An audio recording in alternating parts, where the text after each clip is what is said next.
Just a quick word of warning. This podcast tells honest and raw stories from the Australian bushfires that may be triggering for some people. Please take care when listening to this podcast and stop if it makes you feel anxious or uncomfortable in any way. We recommend wearing headphones, especially if there are kids around. Always was, always will be. Aboriginal man. Always was, always will be. Aboriginal man. Has got to go. Hey, hey. Ho, ho. ScoMo has got to go. Hey, hey.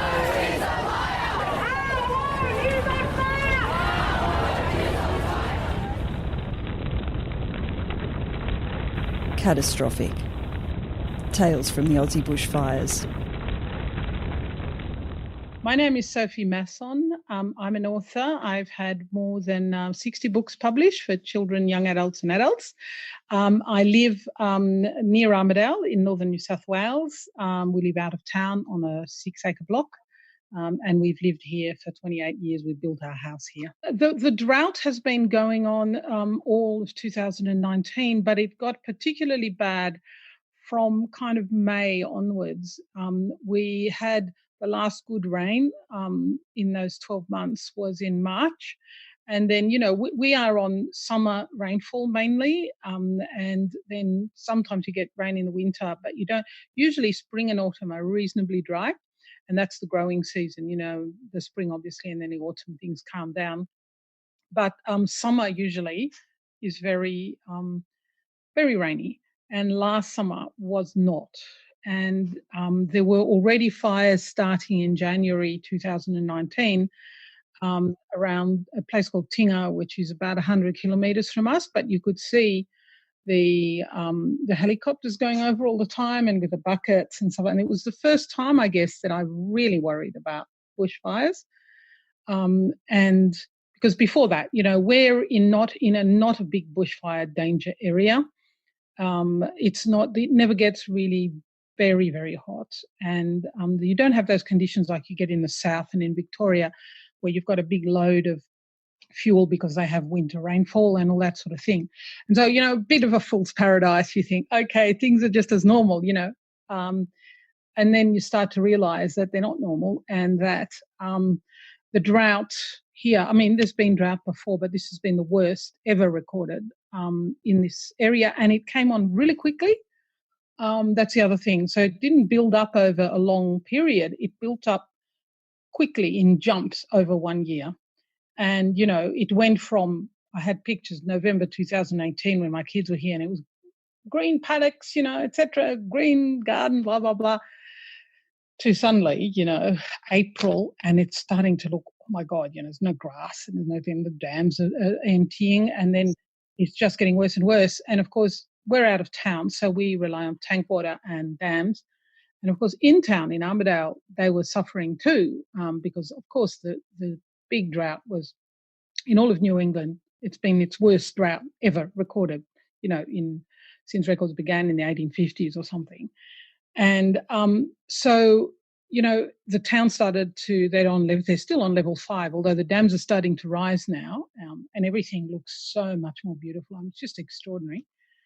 But so, from January, and then things calm down during the autumn and the winter. You don't have really the fire risk so much. But we started to notice that things were drying off and more. We start to realize that all these trees starting to die. And, so little by little you start to realize, oh, my God, you look up from your desk and it's starting to totally brown off and then trees start to die and shrubs start to die. And you think, oh, my God, please rain, please rain, please rain. And it doesn't, and it doesn't, and it doesn't. And so from September onwards, because the conditions were so dry and so terrible, that's when all the fires started to take off. So they took off mainly in forested areas because, as soon as you get a lightning strike or anything, that can spark a fire. Sometimes it's accidental, whatever. But because everything is so bone dry, goes up like that, and so there were fires to the north, to the south, to the east, and to the west of us, so you're just surrounded by these sort of little blue flames, and then sometimes they'd go yellow, they'd go red, and so I thought, oh my god, and I've we've got to be prepared. We can't, and we know people who had to evacuate from various areas. And of course, there was those terrible fires near Gleniness where Waitalaba was wiped out pretty much. And so were progressively worse and worse because there was no rain coming and it was getting drier and drier, and just everyone's on the alert. And so that's when I went around and I packed a bag, well, with clothes and all the necessities, but then another bag with things that, were things that I couldn't bear to lose. But I couldn't bear to lose nearly everything. And I was in tears going around the house thinking, oh my God, if all this goes, that's it. I can't take everything. I can't. All these books, all this stuff, I can't take them. Oh, it was extreme anxiety. And sometimes outright fear, because, when you'd see this thing popping up and a friend would say, oh, there's a fire 10 kilometres from you, Anyway, so there was all that, and thinking, have we got enough petrol in the car, to get to town? It's only 15 Ks, but what happens? We've got 2 ways out of here and stuff like that. So you have to think about all that, and you think, okay, and have we got enough? And that was the other problem with the drought. Water for firefighting, the dams were empty. The tanks still had water in them, but, you think, just how much water do you need, to fight a fire? And David was saying, oh, you can go, you can leave straight away and I will stand. I mean, no, I don't want you to burn either. So it was very, very, very, very stressful, unbelievably stressful. And you don't realize quite how oppressive it's been until it stops. It's like having a terrible headache, and then when you feel better, you think, oh, I'm resurrected. I feel so different, and that's basically what it's been like in the last few weeks, like the last 2 or 3 weeks, when things have turned around in the most astonishing fashion, not only outside and everything, but within us, I guess. And you so realize that you take these things for granted, don't you? And even out here where we have to think about water, but, I think, New England, it rains. It's great. No worries, And that's what Armidale thought too, water security. I mean, a lot of people were even moving to Armidale because of the dam is so huge, and the water security, was felt to be, but that's not the case anymore. Anyway, on a positive sense, you really feel how, not only how dependent we are on these things, but also how incredibly beautiful and precious they are. It's the first time that I've really experienced what drought feels like, what real bushfire threat feels like. But what I'd like to see happen is several things. Firstly, I think that we need to think very carefully about how we handle water. I think it is incredibly important that we look at better ways of using it and conserving it. There should be a lot more recycling of water, particularly, for non-sort of drinking purposes and stuff. There should be that people should also consider how they use water, because water is not only, precious in times of drought, but in times of bushfire, it's essential. I think we need to think about, and these are first of all very practical things.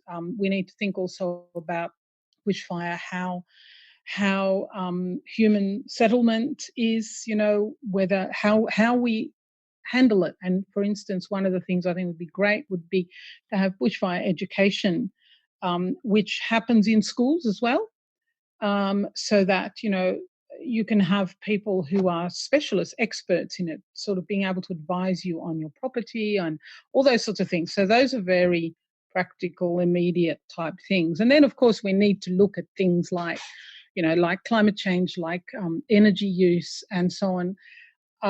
With our experience, with 28 years of independent power, it works brilliantly for us as an individual. My husband's very good at a lot of different things. So he set up the system.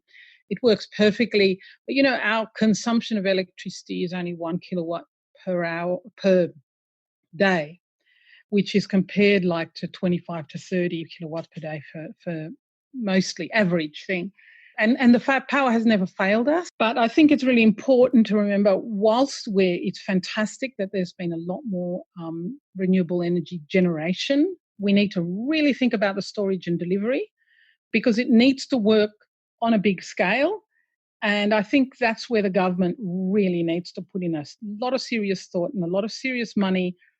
And because at the moment there's a lot of work being done, but none of it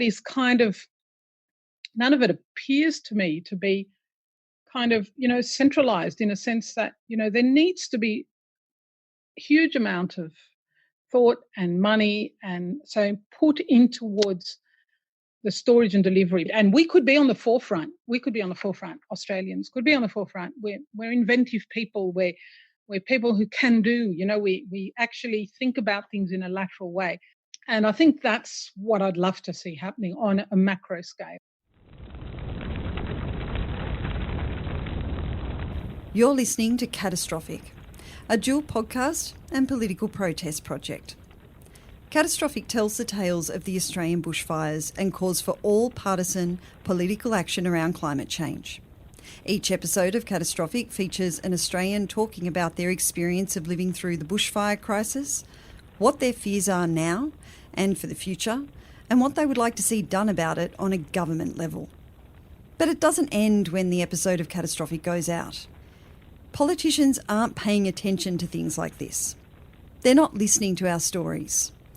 They are too easy to avoid and deny, or so it seems. So, we at Listen Up Podcasting are taking every story we gather, every episode we release of the Catastrophic podcast, and we are putting them together into one big audio file and sending it to all the politicians every single week. The LNP, the ALP, the Greens, One Nation and the Independents, both state and federal. We will also be alerting the media organisations every single time a file goes out. That way, the pollies can't pretend these stories don't matter and that these demands for change don't exist. So what are the demands? What are we demanding on the Catastrophic podcast from the government? Pretty simple, really. It's the same thing people have been protesting about and calling for over the past few years. 1. No new coal, oil and gas projects, including the Adani mine and the Wallara 2 coal project. 2. 100% renewable energy generation and exports by 2030. 3. Fund a just transition and job creation for all fossil fuel workers and communities. 4.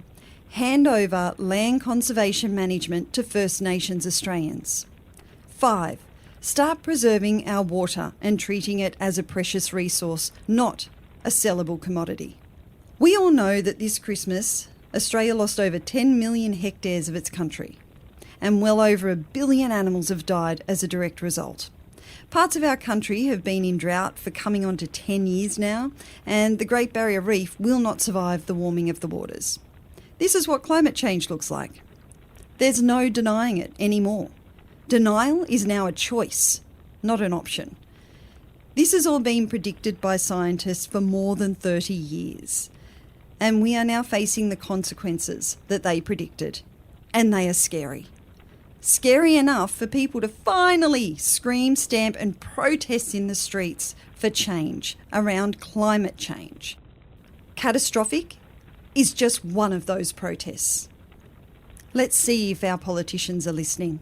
Let's see if they care about any of your stories. Thank you for listening to and participating in the Catastrophic Podcast Project. If you or anyone you know has a story they would like to share from or about the Aussie bushfires, please instant message us via the Catastrophic Podcast Facebook page or email us at info@listenuppodcasting.com.au and we will get in touch with you and record your story. It may not be straight away. We are fielding a lot of stories at the moment, but every single one is important and we will get to all of them. In the meantime, our bushfire season hasn't ended yet. So my big message to you is please be safe, look after each other, care for this planet, and do not stop fighting for action around climate change. This podcast was produced and edited by Kel Butler from Listen Up Podcasting. Podcasts for a positive world. Always was, always will be. Aboriginal man. The Climactic Collective.